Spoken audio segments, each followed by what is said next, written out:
Hey, try to fix y'all. Long time no see. Welcome back. I am Lady Sweet.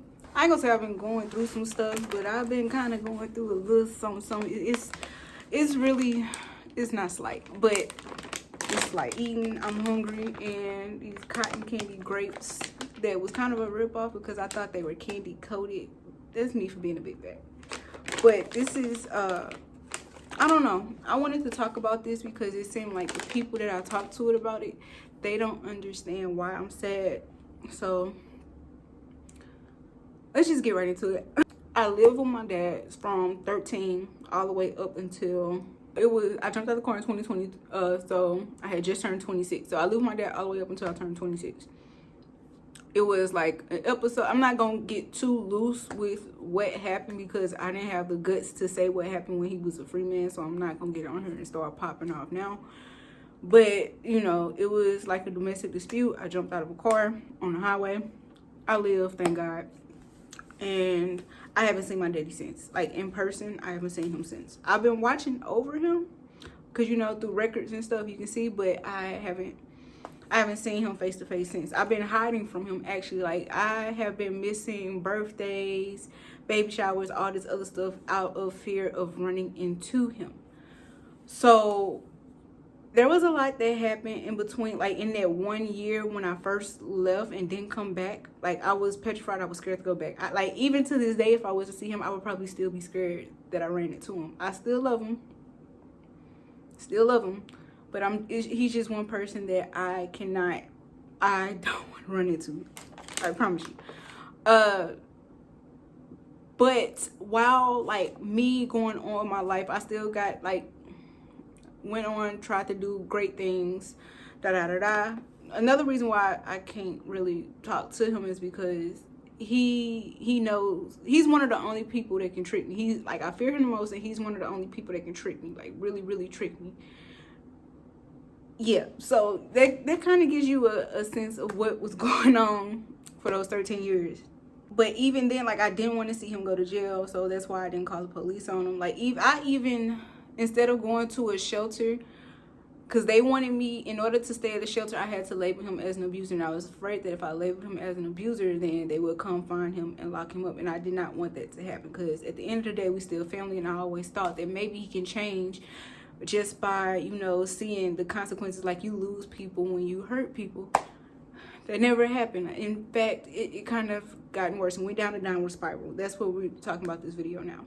So fast forward, I've been watching him for 4 years. He had a new girlfriend. The girl was really nice. She was pretty. She was younger. She was like born in the 80s and he's born in the 70s. So there was an age difference. But I met her before they hooked up. She used to work. She was a manager at the store we went to. And she was just a sweet girl. Very sweet girl. See, did I stalk? Yeah, I stalked my dad to see what was going on. But seeing what was going on, he hit her too, like bad. She was the only one that was kind of brave and smart enough out of all the women he's been with. She was the only one that was able to press charges and get a restraining order on him.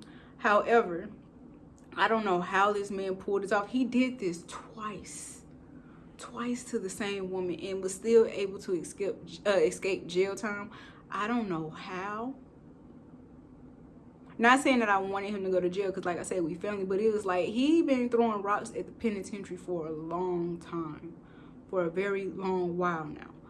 And it just kind of confirmed that he not changing. He not changing. And even though he would have his little outburst of where he would like try to antagonize people or like chastise people, I still had hope that maybe he could change. Maybe he will change.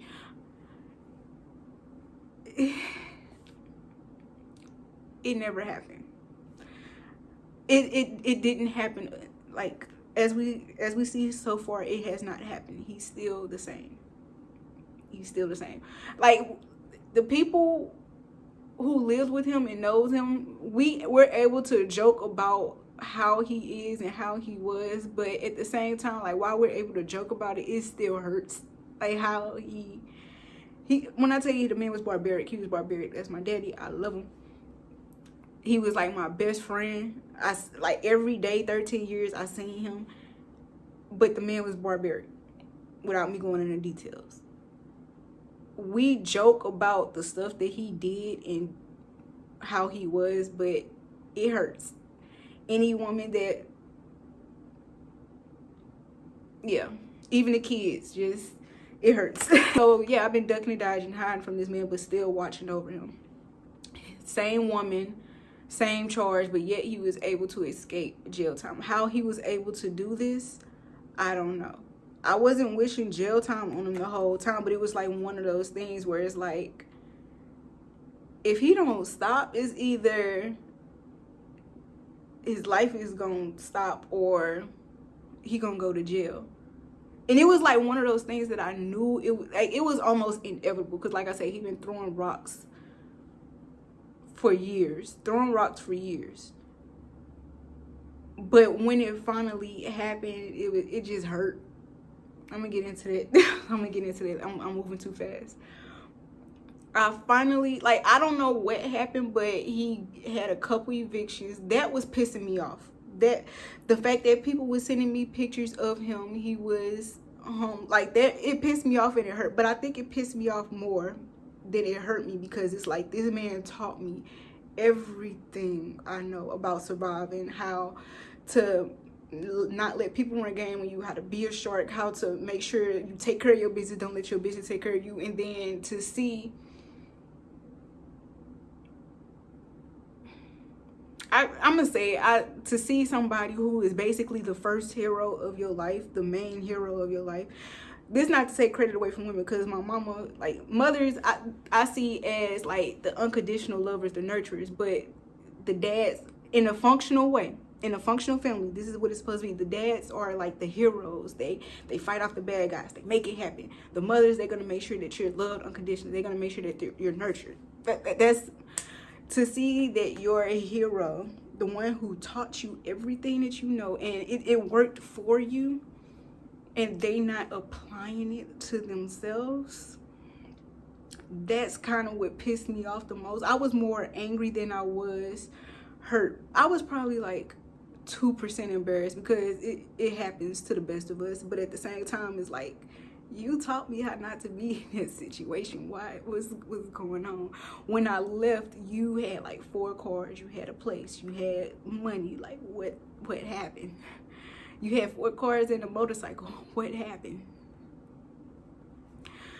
And like, I never wish bad. I think I wish bad on them once, and as soon as I spoke those words, I immediately regretted it. And like, I asked God for forgiveness. I never spoke on that again, like said anything like that again. It's just,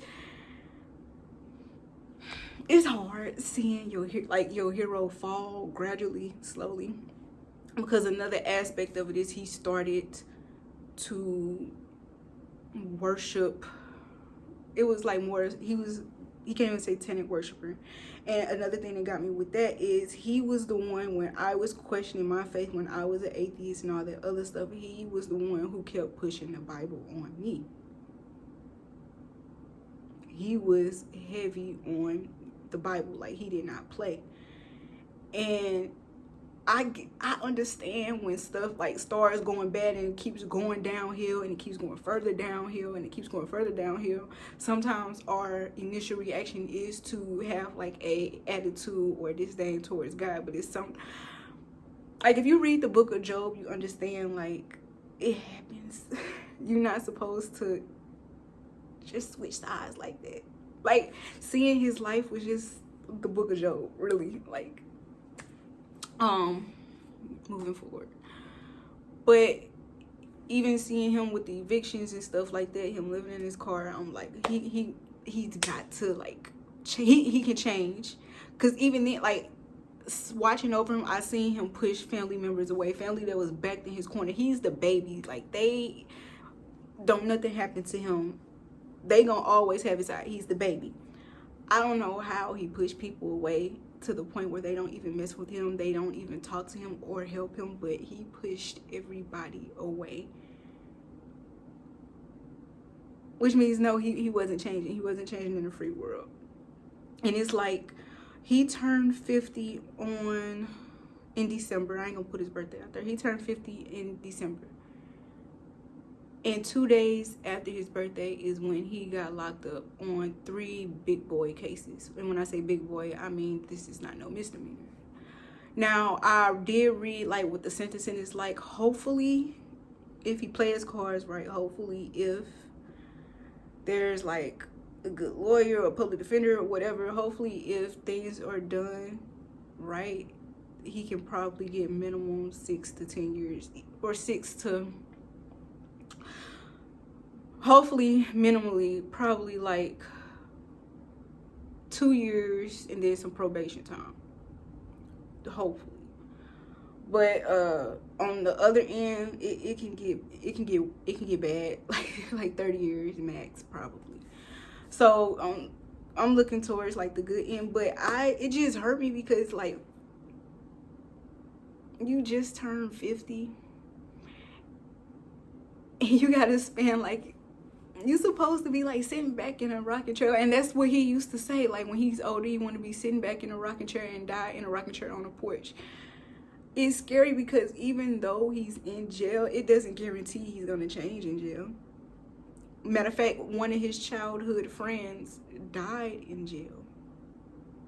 So it's like, it's scary because even though he's in jail, there's not a chance. There's a chance where he still will be the same him, and it can turn for the worse. What makes another reason that makes it even worse is that his childhood, now I'm mad at this situation because he just made a baby, but his childhood friend who was in jail for like 20 years, he came out for like 4 or 5 years, made a baby, and now he's back, and he has a bigger boy case. And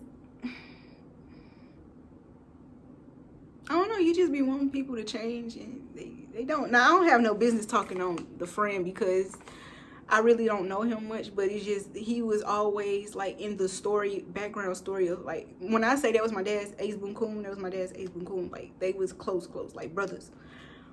But I don't know, you just want people to change and they don't. I want him to change. I hope now, maybe now that he's in jail, like I said, I never wanted him to be in jail. Maybe now that he's in jail, he can sit down and think what's going on. Like he probably needs that time to sit down and think of everything that happened. And you constantly busy, you can be busy and not productive, but when you're busy, you're not sitting down to take the time to think, why is this happening to me? And sometimes when you sit and think, why is this happening to me, it's usually you. It's usually you. If the same thing keeps happening to you and it keeps going in a downward spiral, it's you. And like I say, like I am praying that he changes in there. Like I say, even though I haven't seen him, even though I really cannot plan on seeing him, like it hurts. That was my hero, that was my best friend. There was times where we didn't think we was gonna make it in certain situations. There was times where we thought we was gonna get locked up in certain situations, and it was like, I just wish things could have turned out a whole lot better than what it is right now. Even seeing his mugshot,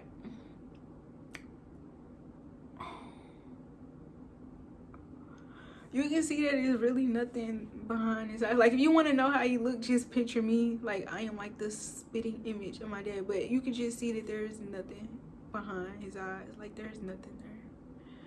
And it was sad to see that, especially with him being 50. Like, and when I say like on the low end, it could be like 6 years. That man will be 56. That man will be 56. And that's on the low end. Like, what if it gets higher?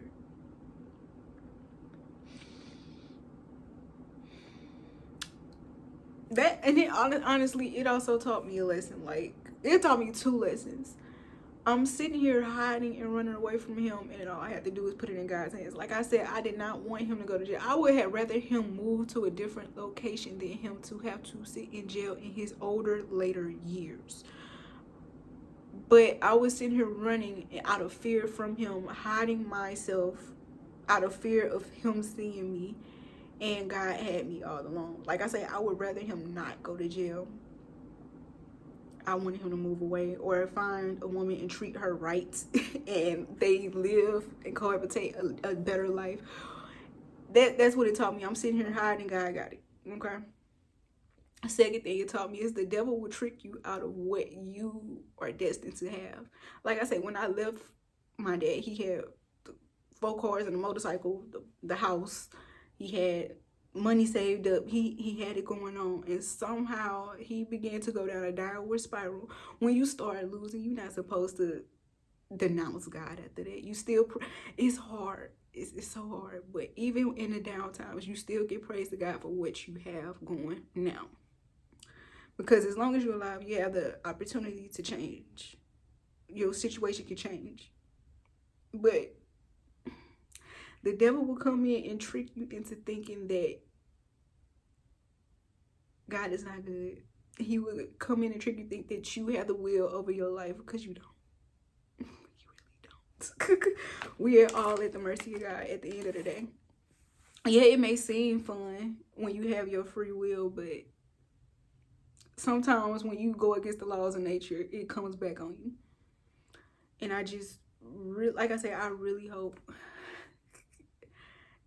and it may be bad for me, but I really hope that he gets the least jail time. But in that least jail time, I want him to change for the better. I hope he's sitting down and thinking and he's changing for the better, because I don't know. I don't know. But anyway, that's my take on this whole situation here. I'm going to be making more content. This is going to be like a full content day. I'm making Shein hauls. Like, I have like 2 boxes of Shein stuff and then some Amazon stuff. I have some stuff I need to take back. So there's a lot of content that I have to push out. It's just a matter of when will you push it out. I don't know. But anywho, thank you for watching and your support or disdain for this video. I don't know how you feel about it, but bye.